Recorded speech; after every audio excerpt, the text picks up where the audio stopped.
بندہ پروردگارم امت احمد نبی دوست دار چار یارم تاب اولاد علی مذہب حنفیہ دارم ملت حضرت خلیل خاک پائے غوث اعظم زیر سایہ ہر ولی صدیق عکس حسن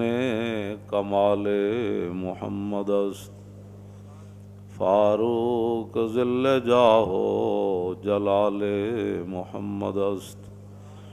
عثمان ضیاء شمع جمال محمد است حیدر بہار باغ خصال محمد است صلی اللہ تعالی علیہ وسلم۔ حضرت امام بوصیری نے نبی علیہ الصلوۃ والسلام کی تشریف آوری پر بھی ایک فصل باندھی، اور حضور جب لامکان پر تشریف لے گئے تو اس کے لیے بھی ایک فصل باندھی قصیدہ بردہ شریف میں۔ تو وہ صرف میں پڑھتا ہوں برکت کے لیے، ویسے تو اعلیٰ حضرت بریلوی نے فرمایا کہ پوچھتے کیا ہو عرش پر یوں گئے مصطفیٰ کہ یوں۔ اعلیٰ حضرت فرماتے ہیں پوچھتے کیا ہو عرش پر یوں گئے مصطفیٰ کہ یوں، اور کیف کے پر جہاں جلیں کوئی کیا بتائے کہ یوں۔ فرمایا جہاں نور کے پر جلتے ہوں تو وہ کون بتائے گا کہ پھر حضور کیسے گئے۔ کسر دنا کے راز میں ثم دنا فتدلی فکان قاب قوسین، کسر دنا کے راز میں عقلیں تو گم ہیں جیسی ہیں، روح قدس سے پوچھئے تم نے بھی کچھ سنا کہ یوں۔ تو رسول اللہ کی شان وراء الورا ہے، تو امام بوصیری نے کیا بات کر دی، یا خیر من یمم العافون ساحتہ سایم وفوق متون العینک الرسمی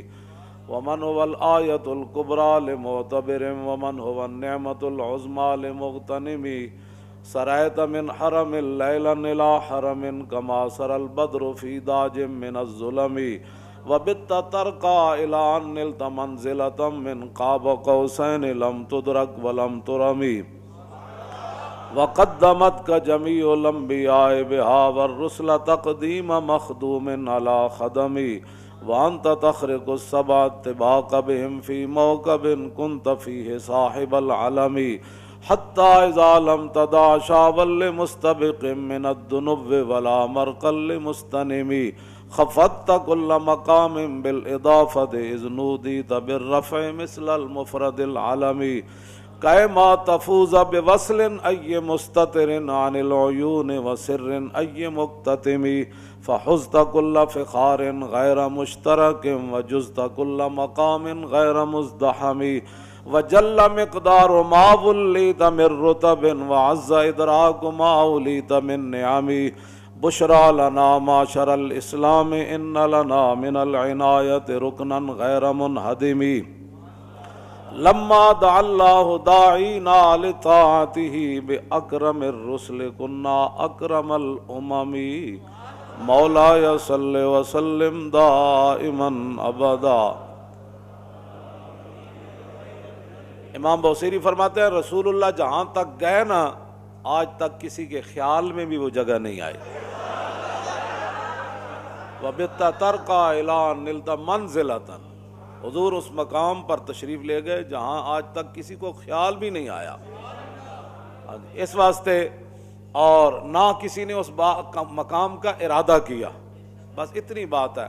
بدو گفت سالار بیت الحرام، اے حامل وحی برتر پرام، جو در دوستی مخلصم یافتی عنانم ز صحبت چرات آفتی۔ جب رسول اللہ جو ہے وہ آگے تشریف لے گا نا تو جبریل کو فرمایا جبریل بدو گفت سالار بیت الحرام، اے حامل وحی برتر پرام جو در دوستی مخلصم یافتی انانم ز صحبت چرات آفتی۔ فرمایا تو نے مجھے دوستی میں مخلص نہیں پایا جبریل، جہاں تم کہتے رہے میں جاتا رہا، اب میں کہتا ہوں آگے چلیے۔ اگر یکسر منہ برتر پرم فروغ تجلا بسوزت پرم، بس اتنی بات عرض کی حضور آپ فرماتے ہیں میں آگے چلوں، میں تو ایک بال برابر بھی آگے ہوا تو میں تو جل جاؤں گا۔ تو پھر حضور کہاں تشریف لے گئے؟ اے مولویاں پھر جھگڑے کتوں کڈے نور بشر دے؟ ہاں جی، نور تو پھر رک گئے، پھر آگے کون گئے؟ اسی لیے حضور نے فرمایا کہ میری حقیقت میرے رب کے سوا پھر کوئی نہیں جانتا۔ بس اتنی بات ہے، اور کوئی مسئلہ نہیں ہے۔ جتنا بھی کوئی حضور کا مقام مرتبہ بیان کرے گا اپنے خیال کے مطابق، حالانکہ حضور کی شان اس سے آگے ہے۔ داتا صاحب کشف المعجوب میں لکھتے ہیں، بات تو یہ ہے احسان مندی کی، فرمایا کہ جس مقام پر رسول اللہ تشریف لے گئے تھے معراج والی رات، اگر گناہگار امت کا خیال نہ ہوتا تو حضور نے واپس نہیں آنا تھا۔ اس واسطے رسول اللہ کی شان وراء الورا ہے، اور ہمارے بزرگوں نے وہ باتیں بیان کی ہیں جن کا میں نے ترجمہ بھی ابھی نہیں کیا، تو آپ ویسے سبحان اللہ کر رہے ہیں، اگر ترجمہ ہو جائے تو حضور کی شان وراء الورا ہے۔ صرف جہاں بھی بیٹھے حضور کی شانیں بیان کریں۔ دین کی ترجمانی کے لیے بھی تو اندر کوئی دم خم چاہیے نا، ہاں جی، اس کی ترجمانی کے لیے بھی تو پھر امام احمد رضا ہونا چاہیے نا، یا امام ربانی ہونے چاہیے، ہاں جی، جو قلعہ گوالیار میں بھی جا کر اذان دے دیں، اور جب رسول اللہ کے بارے میں لفظ یتیم آ جائے تو امام احمد رضا کا قلم جو ہے وہ اپنے آپ سے باہر ہو جائے کہ بندے حضور کے بارے میں حضور کو یتیم کہہ دیا، تو اعلیٰ حضرت نے فرمایا اس کو پتہ نہیں تھا مولوی کو، اس نے کیا تقریر کی؟ حضور اقدس قاسم النعم مالک الارض رکاب امم